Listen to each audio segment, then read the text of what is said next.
We begin this morning with the anticipation of a decision by the People's Democratic Party on the zoning of all offices of its National Working Committee.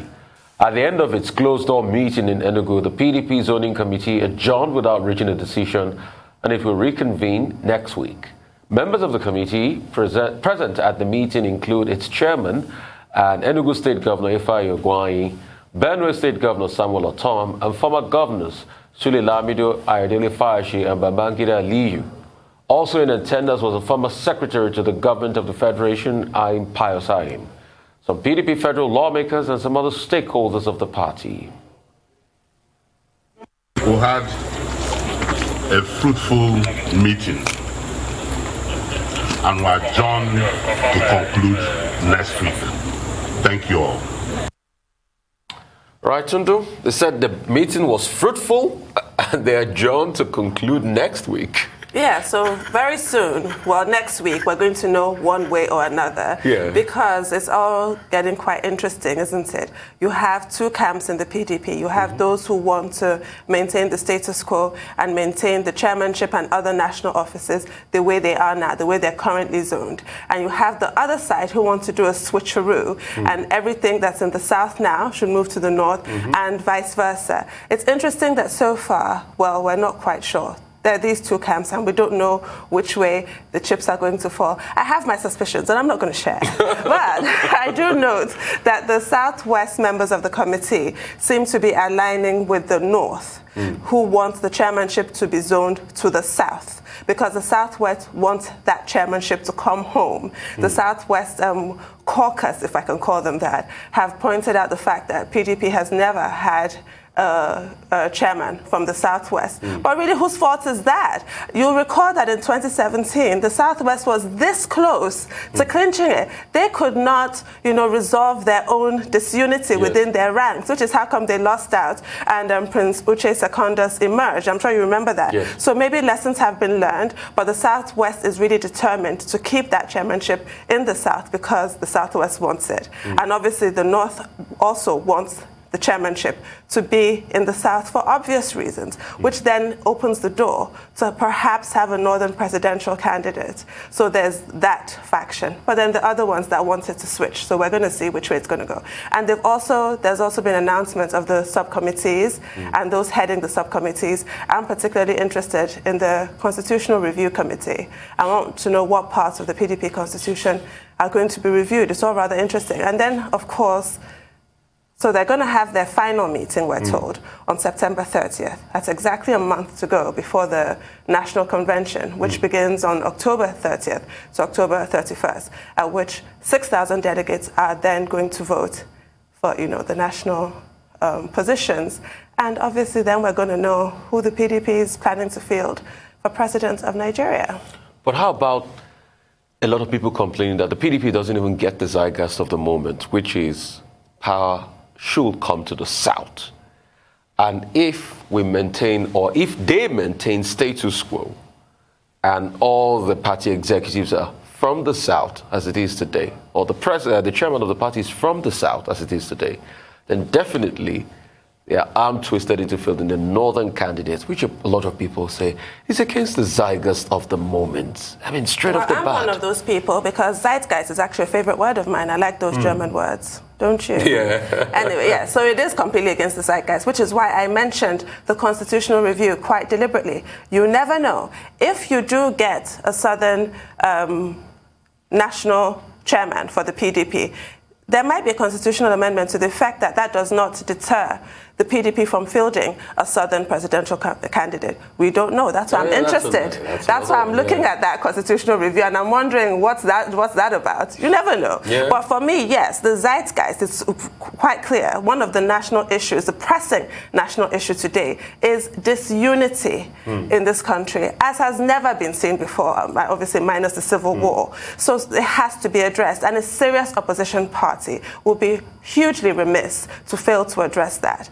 But I might, like I said, you never know what that constitutional review might hold. That's what I'm thinking.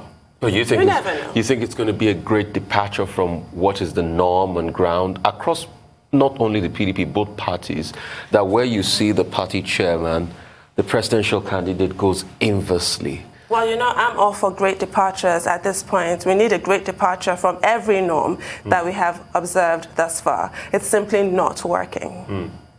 Great departure, great expectation. Yes. Could be a case of Dickens this morning. You never know. Time will tell. We'll take a short break now.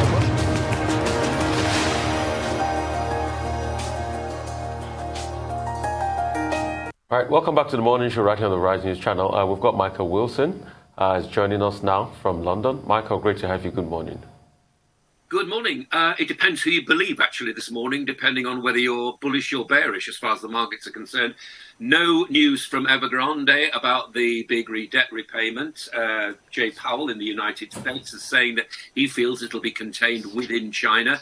And you read press reports saying this morning that the government has apparently told local governments to prepare for an Evergrande collapse. So with all that then, stocks in Asia mixed.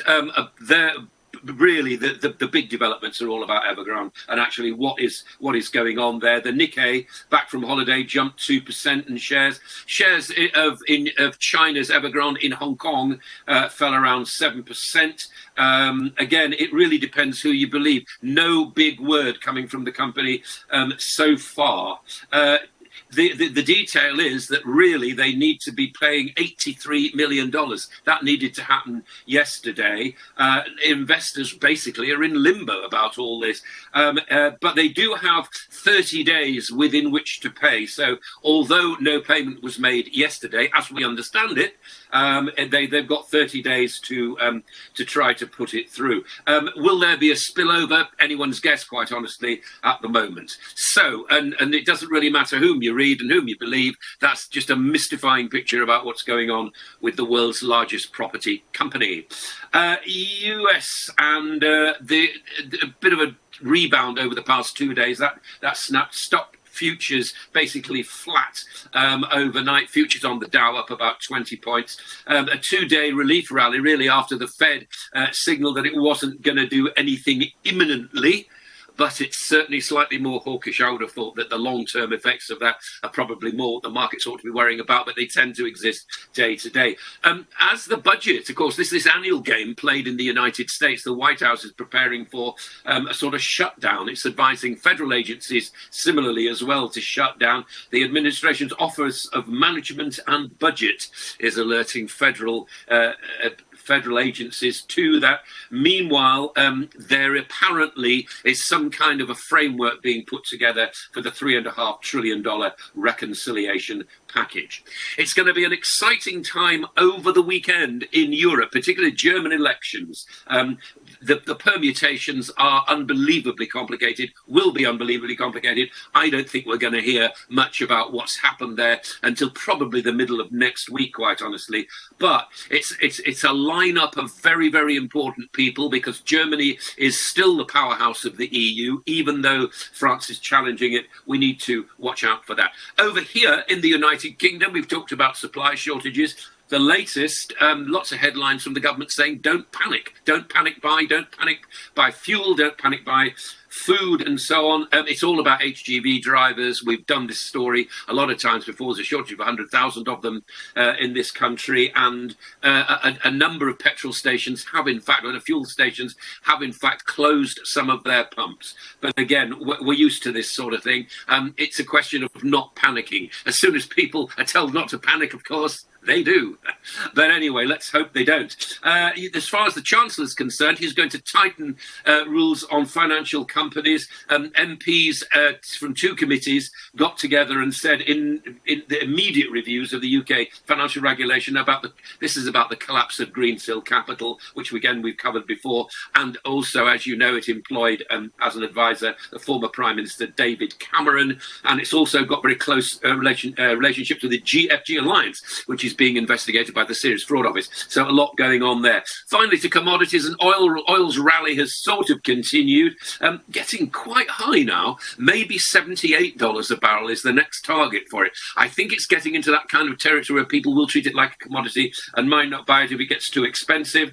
And basically, the absence of risk has sort of sunk gold a bit. People tend to buy gold as what we call a safe haven in times of international difficulty. That appears to have gone away. I don't think it has particularly. I think we still have to see the debris of Evergrande working its way through the system. But that's the global view this morning, this Friday morning. Well, thank you, Mr. Wilson. I'm going to start off with a personal question. Do you have a full tank of petrol in your car? Because I've been looking at the headlines this morning saying the UK is running on empty. How accurate is that from your neck of the woods? And also, there was a letter. Okay, you can answer that question and I'll start with the other one. All right, yeah. I have an almost full tank, but that's only because I haven't been driving anywhere. So I won't be panic buying at the petrol station. It's not there's a shortage of petrol. It's the actual drivers that the shortage is of at the moment. And this is affecting all sorts of supply chains, including that for fuel, yeah. Yeah, so I saw that letter from the NFU, the National Farmers Union, to the Prime Minister, basically save Christmas because of the supply chain issues. But my question is about another letter written by really big businesses like British Telecom, Co-op, to the Prime Minister, asking him to commit to zero gas, net zero policies by 2035. Already, this is quite a short deadline. What do you think as businesses being drivers of climate change as opposed to governments? Well, I think businesses have a very powerful voice, and it's good that they're speaking out on this. The government has taken upon, particularly Boris Johnson has taken it personally, to say that we do need to do something about this. My worry is that no change in this world is free. And I feel that, to swap over, I think net zero is really what they're after. There won't be zero because there will have to be carbon pollutants. But how that actually will work through, particularly in developing countries, I really don't know. I mean, we're going to learn a lot more about this, aren't we, from the summit, the COP26 summit coming up in this country later in the year, where we'll hear from all sorts of countries about what they're actually trying to do. But to return to your original question, yes, well observed. I think it's good that business is actually stepping out and saying, we're with you in this if we can somehow do it. Yes, absolutely. All right. Real quickly, Michael, going to Germany, Olaf Scholz this morning, there was a debate yesterday in Germany, and Armin Laschet of the CDU was talking about something very important, and that happened while he was minister. I'm talking about Olaf. He talked about the Wirecard scandal and how the regulatory agencies, BaFin, didn't respond to it effectively. Can you trust such a man that led the finance ministry at the time of the Wirecard scandal with the economy of Germany that is coming out of COVID-19 pandemic?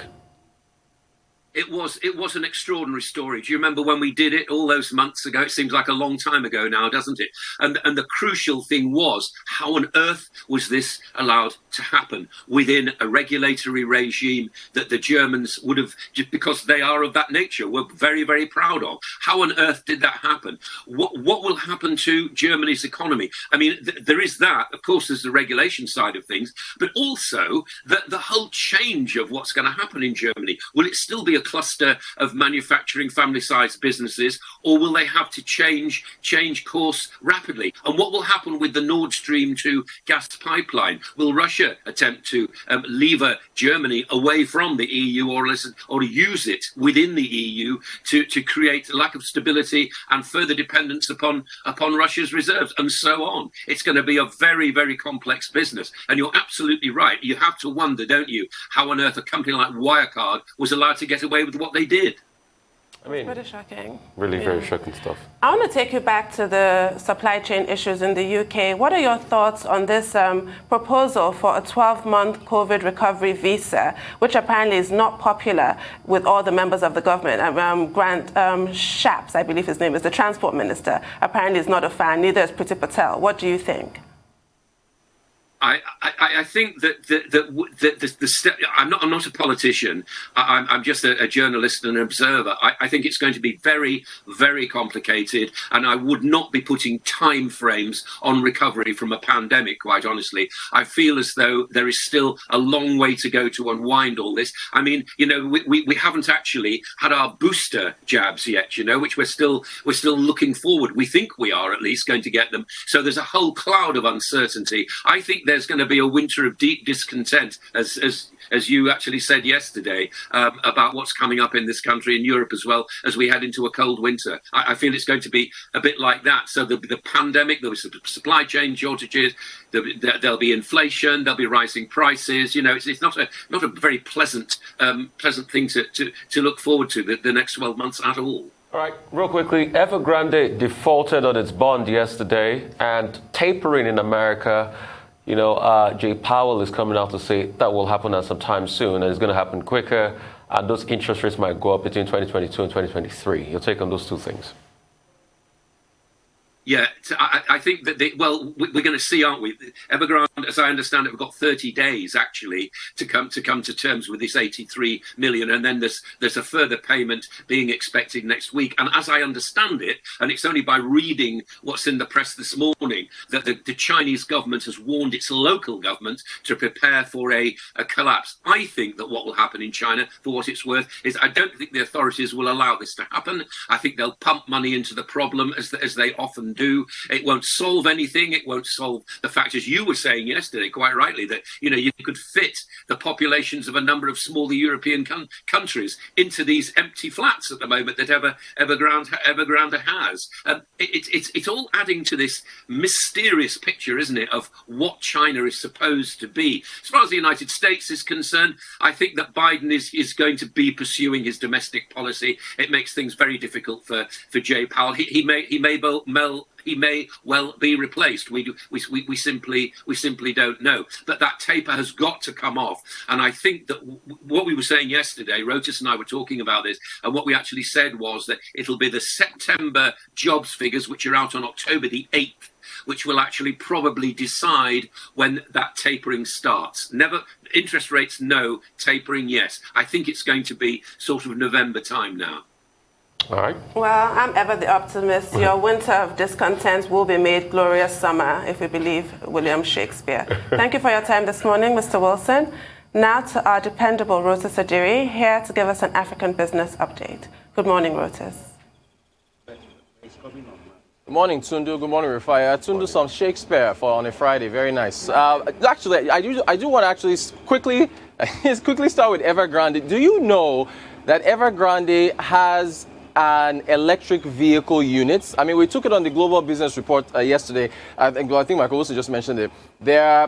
Because of what the issues that the parent company is having, the electric vehicle unit hasn't been able to pay salaries and pay suppliers. I didn't even know that they had an electric vehicle unit. I mean, think about this: a property developer that has an electric vehicle unit. I mean, China is just out there. Anyway, we'll see what happens if this default and what goes forward. But anyway, to Africa, Godwin Emefiele, central bank governor, is in New York on the sidelines of the United Nations UN talks that have been going on, trying to woo the diaspora to invest in Nigeria. He said, look, he talked about the Naira for dollar scheme. He talked about the investment opportunities that are here in Nigeria, and said that they should pick up the mantle and invest in their home country, and that there are opportunities in different sectors. Also, there's a body called I didn't even know this body existed, the NSEF, the North-South Economic Forum.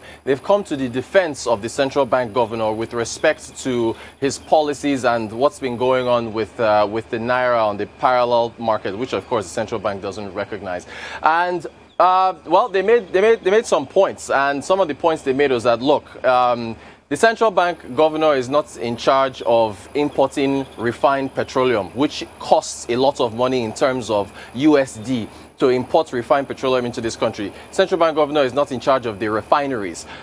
He's also not in charge of the tastes of Nigerians when it comes to import, our preference based on imports for foreign goods, which adds to our import bill. They said he's not in charge of the other ministries that are supposed to be in charge of bringing foreign investment into the country, particularly the Ministry of Trade and Investment. So, you know, they said that a lot of these focuses, or rather, this should be channeled towards the other fiscal responsibilities in the country with respect to FX, because, you know, the point they're making is that he manages what you put in. And I think I've made this point. Think about your relationship with your bank. Your relationship with your bank isn't responsible for your salary that you make at your work or the side hustles or whatever it is you do. You make the money, you put it in your bank. Your bank's job is then to manage your money to the best of its ability. So the point that they are making is that central bank and Godwin Emefiele, if Nigeria was to make more money and export more finished goods, they would then be able to make more FX, which would come into the nation, and then he wouldn't have to do the dollar rationing that he's doing. He's you know, essentially doing this. There's just not that much FX to go around. To aviation. The International Air Transport Association has written to travel agencies in Nigeria. There's a letter that should be on your screen right now, warning them about the consequences of business travel allowance fraud. This is again something that the central bank has, you know, Godwin Emefiele talked about it at the Monetary Policy Committee meeting a week ago. He talked about, you know, PTA fraud, BTA fraud. So they are saying, hey, look, if you are working in collaboration with people who go and take travel tickets that have been processed through your agencies, you go to the banks, they get business travel allowance or personal travel allowance, and then you aid them in cancelling the tickets, and then whether you share the FX or whatever it is due. We at IATA just want to remind you of the laws. We want to remind you we are working with the central bank, and you will be punished and you will be prosecuted essentially. So, you know, again, with, you know, linking this to the first story with respect with the little amount, the forex liquidity that we're seeing, the central bank is, you know, going through every avenue to make sure that business travel allowance and personal travel allowance fraud is locked. Now, remember, we even talked about the EFCC investigating certain Nigerians using fake admission letters from fake schools overseas, using that to get FX. So there's a lot of stuff that loopholes they're trying to clamp down on right now. We move on to South Africa. The South African Reserve Bank held their benchmark interest rate at 3.5%. The repo rate at 3.5%. Prime lending rate, I believe, is still at 7%. No changes. Like the central bank here in Nigeria, other central banks around the world. Although Turkey did cut their rates. Turkey is a whole different kettle of fish, and the lira fell. But anyway, we'll leave Turkey alone. So Turkey raised rates, but almost every other central bank around the world has left rates where they are. So the central bank in South Africa left rates where they are. I think they've even upgraded, despite all the issues that South Africa has faced with COVID, with riots. They upgraded their GDP forecast, I think, to 4.2% or so for 2021. So it's steady as she goes in South Africa. And also in Egypt. Egypt returned to the Euro bond market, just like Nigeria, just like other countries. Let's see here. What are the numbers for Egypt's Eurobond proceeds? So they raised $3 billion. In fact, Egypt actually got $5 billion about 2 or 3 months ago. They returned to the markets. 6-year tenure, $1.12 billion, 5.8% coupon. 12-year tenure, another $1.12 billion, 7.3%. They have 30-year, $750 million, 8.7% coupon. So they've raised another $3 billion. So they are taking advantage of the course of taking advantage of, I think Rufai or Tundu, one of you was mentioning Jerome Powell earlier, and tapering. That's not going to happen until they'll make an announcement in November. Interest rate hikes in the United States, which sets the tone for other rates around the world and other central banks, that may not happen until 2022. So the Egypts, the Nigerias, the Ghanas, all these other emerging markets of the world are taking advantage of single-digit rates right now in order to raise much-needed funds for their financial structures. And that's our African business update for today. Well, I would rush to beat a Fed taper. I mean, wouldn't you, regarding Egypt? But regarding Emefiele, it's so funny. I think he was responsible for the extinction of dinosaurs. It's all his fault. Every single disaster that has occurred on the face of the planet is his fault. But I think he will be sort of heartened by the support that he's getting. You just cited that group, and there's also the coalition of Nigerian political parties, opposition parties, apart from the PDP, that soundly lambasted the PDP for calling for his resignation. So I think that's, will cheer him up a little bit at this point. I mean, so this is the time for all of us to look inwards, and I don't believe it's entirely his fault, as regards what has happened to our currency. It's not his fault. The indices were against us. We did not do a lot of things right. We left the economy just like that. It started many years even before now. We didn't diversify on time. We have not still diversified till today. We kept on paying unsustainable subsidies all this while. And that continued, and it's still continuing. And that's why I'm a big advocate. We need to pull out that subsidy one way or the other and block that loopholes. So we can look at that critically. I think the most important thing for all of us to do now is to look inwards. It is our country in the end. We can all do this together. Where is his fault? We lay the blame on him. Yes. All right? Like, I don't see any reason why, we went all around about this Aboki FX matter. But today, most online sites are doing what Aboki FX was doing. They've become speculators. Rotus, we don't just want to name and shame that site that speculated that the naira to the dollar was 550. You remember that alarming speculation? It was an online site. Yeah. And that's what they are doing now. So that I am not content with. But other things, kudos to him. He's running around America looking for more investors. We need to get this economy started. And why I keep arguing for this is because Nigeria has a lot of potential and we can all do it together. And that's it. But we need to make the hard decisions. We need to take off that very gaping black hole in our finances, which is subsidy. It needs to go. We need to block some other loopholes, implement the Orosoye report, cut our coats according to our clothes, do not borrow too much, try to keep things within range. And really, when we even borrow to do projects, it should be used to do sustainable projects that will feed back into the economy, not for people to loot and steal the money. We're all in this together. This is our country, and we need to make it work. This is the only country we've got. Some of us don't have 2 passports. It's only the green one we've got. It's true. Well, Rotus, I actually want to talk to you in a general sense, but we don't have time today. I hope you can make time at some point to talk about whether Eurobonds actually serve African governments, because we seem to have developed a taste for Eurobonds of late, and I do worry. But we don't have enough time. We've got a dash. Thank you for your time. Have a great weekend.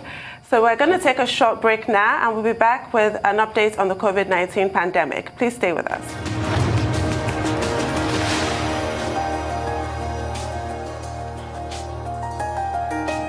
Welcome back to the morning show here on Arise News. For an update on the COVID-19 pandemic, Adeswa Omora is here with us. Good morning, Adeswa. Good morning, Tundun. Good morning, Rufai. And we miss Dr. Batu this morning on the show. Morning, guys.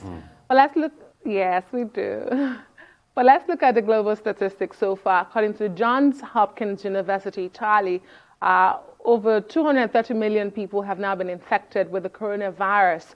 And unfortunately, the world has lost over 4.7 million people to this disease. Vaccination against coronavirus also continues globally. Over 6 billion doses of vaccines available have now been administered. This is as vaccine inequity dominates discussion at the ongoing United Nations General Assembly in New York. Here in Nigeria, 17 states and the Federal Capital Territory, Abuja, reported 433 new infections and 2 COVID-19 related deaths. So far, 191,942 people have recovered and have been discharged in Nigeria. The country has been spared the worst of the pandemic in terms of infections and fatalities. However, it accounts for the most numbers of infections and deaths in the West African region. Well, let's take a quick look at vaccination updates in Nigeria as well. In the last 24 hours, 27,126 individuals reportedly got a first dose, while 7,462 others showed up for their second dose, making them fully vaccinated. At the moment, health authorities in Nigeria are not considering booster shots, and they have discouraged individuals from mixing and matching vaccines intake in the country. Well, I mentioned a bit earlier that vaccine inequity is dominating discussions at the ongoing United Nations meeting for world leaders.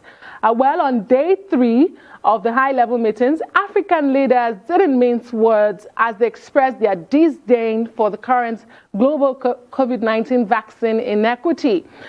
Presidents of South Africa, Zimbabwe, Angola, and Namibia all condemned the situation. For Cyril Ramaphosa of South Africa, he says it's an indictment on humanity that more than 82% of the world's vaccine doses have been acquired by wealthy countries, while less than 2% have gone to low-income countries. His Namibian counterpart, President Hage Geingob, slammed what he calls vaccine appetite.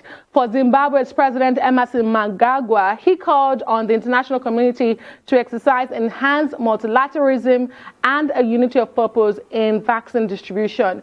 Nigeria's President Muhammadu Buhari is scheduled to address the world leaders today in New York. He will be the second speaker for the day, and is expected that amongst other national and global issues, he would also be making a call for global solidarity to end the pandemic. Nigeria is far from the WHO target to vaccinate 10% of its population by this month. So we look forward to hear what President Muhammadu Buhari has to say to the world leaders. Meanwhile, back in Africa, the African Union's health watchdog is accusing the UK government of sending a challenging message that could increase vaccine hesitancy on the continent. The Africa CDC says that Britain's pandemic travel restriction, which does not recognize locally administered vaccines, even if the jabs came from Britain itself, could make people across the continent more reluctant to get vaccinated. Under the rules that take effect on October 4, Britain only recognizes vaccine administered in the UK, US, EU, and 17 other countries.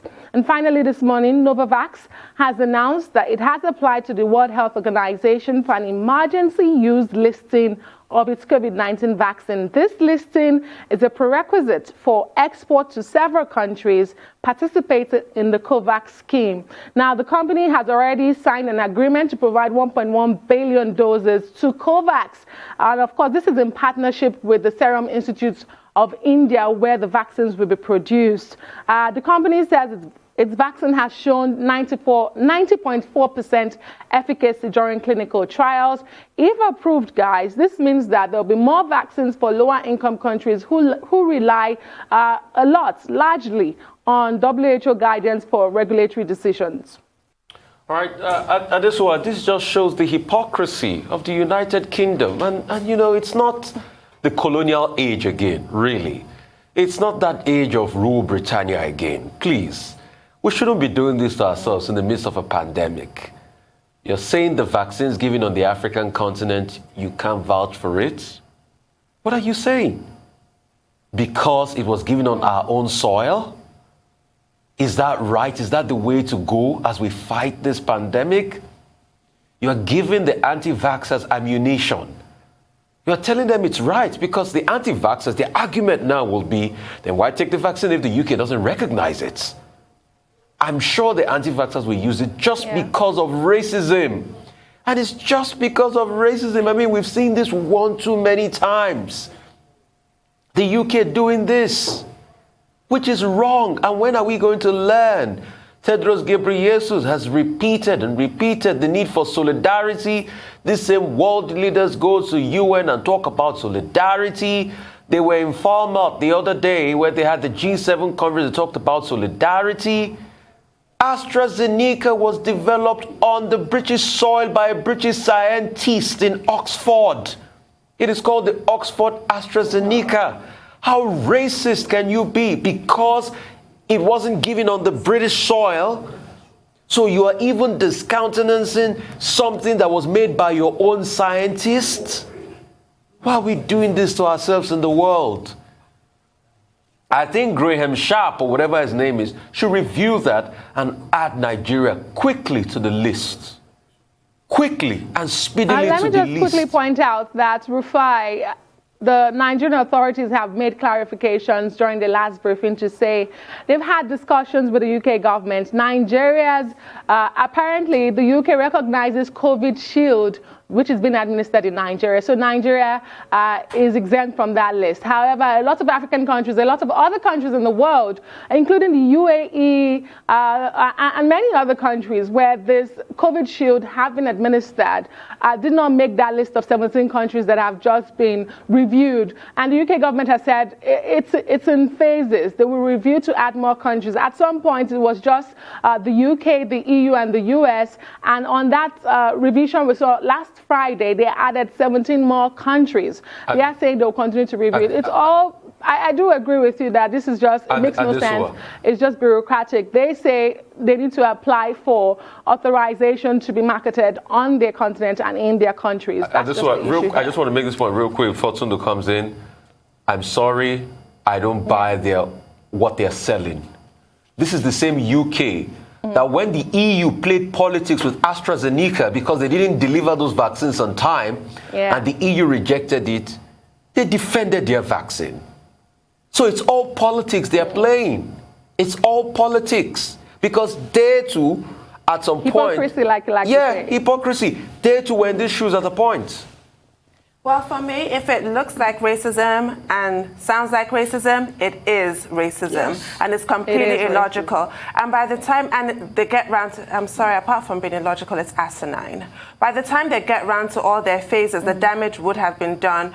Rufai made the point very clearly about all it does is add fuel to the fire, the bonfire of vaccine hesitancy, because you're telling people that, oh, these vaccines are not good, or why isn't that accepted in the UK? That means they know something that we don't. Why then should I roll up my sleeves and get it? And all they're going to do is prolong this pandemic and kill people ultimately. And India initially was on that list, but India's foreign minister, Jai Shankar, I hope I haven't butchered the man's name, he took it up with Liz Truss, his counterpart in the UK, and got India off the list. So I suggest that all those countries, like you said, Nigeria is not one of them, but there are countries in Latin America, for example, that are on there. They should also interface with the UK Foreign Ministry and get their countries off of this list, because it's going to be so damaging. And with regards to the first story about vaccine equity, Adeswa, you recall at the beginning of this pandemic, everybody was saying how it's such a leveler, how it affects everybody. Look at how some of our high and mighty in Nigeria are having to die here in Nigeria. They can't fly out, like how other people have been doomed to die here. Now we're all in the same boat. But of course we're not all in the same boat. There's no such thing as a leveler, and all fingers will never be equal. The developed world is showing us this very clearly, that we are different from you. It's us versus them, and that's just what it is. And it's so staggeringly selfish that we're in this position where countries are hoarding vaccines. Vaccines are expiring on the shelves in some countries, and in other countries they're simply not available. It just tells you a lot about human nature, unfortunately. All right, Adeswa, please confirm for me, if as a Nigerian I travel to the UK on the 6th of October, that means I'll get in without doing the quarantine? Is that what it means? And I'm double vaccinated, will I get in without doing the quarantine? Well, from the available statement by Dr. Faiza Shuaib, he says at the moment, we're currently going through the policy of reciprocity. So as it is, at the moment, Nigerians who have been double vaccinated can go to the UK. However, they will still have to do a PCR test, and they will still have to do a 7 days quarantine, which also applies to those coming from the UK to Nigeria. But he adds that it is in phases and that they've had conversations, and this may likely change even before the start date of October 1. As you recall, This is in phases for the UK. Some things happen on October 4.